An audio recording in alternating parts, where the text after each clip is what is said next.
इतिहासात काही योद्धे होते जे रणांगणावर तलवार चालवत लढले आणि काही असे योद्धेही होते जे शांतपणे चालत चालत युद्ध जिंकून गेले. असाच एक अदृश्य योद्धा म्हणजे बहिर्जी नाईक.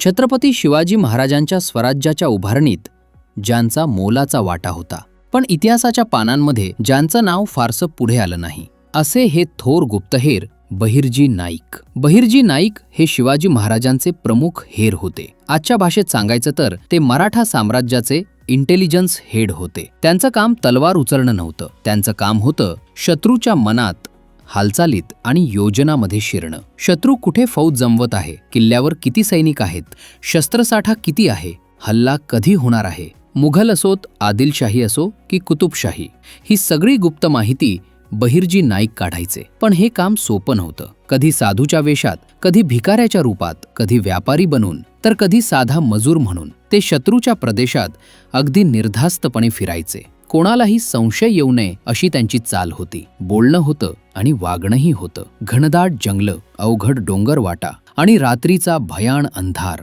हे सगळं पार करत ते मैलोन मैल चालायचे. पावलांचा आवाजही होऊ नये, झाडांची पानं सुद्धा हलू नयेत, इतक्या काळजीने ते प्रत्येक प्रवास करायचे. बहिर्जी नाईकांनी फक्त स्वतःच माहिती काढली नाही, तर एक संपूर्ण गुप्तहेरांचं जाळं उभं केलं. गावोगावी हेर नेमले, दुकानदार, शेतकरी, नोकर यांच्याकडून बातम्या मिळवल्या आणि त्या सगळ्या बातम्या थेट महाराजांपर्यंत पोहोचवल्या. याच माहितीतून शिवाजी महाराजांनी हल्ल्यांची योग्य वेळ ठरवली, अचानक छापे टाकले आणि अनेक युद्ध जिंकली. बहिर्जी नाईक तलवारीने कमी पण बुद्धीने जास्त लढले. कधी चुकीची माहिती पसरवून शत्रूची दिशाभूल केली, तर कधी योग्य क्षणी खरी बातमी देऊन संपूर्ण स्वराज्य वाचवलं. त्यांच्या कामामुळे अनेक कट वेळेत उघड झाले, अनेक किल्ले सुरक्षित राहिले आणि मराठा साम्राज्य अधिक मजबूत झालं. बहिर्जी नाईक नसते तर कदाचित इतिहासाचं चित्रच वेगळं असतं. म्हणूनच त्यांना मराठा साम्राज्याचा अदृश्य योद्धा असं म्हटलं जातं.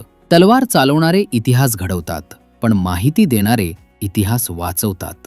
आणि बहिर्जी नाईक हेच त्या इतिहासाचे खरे मूक आणि महान रक्षक होते.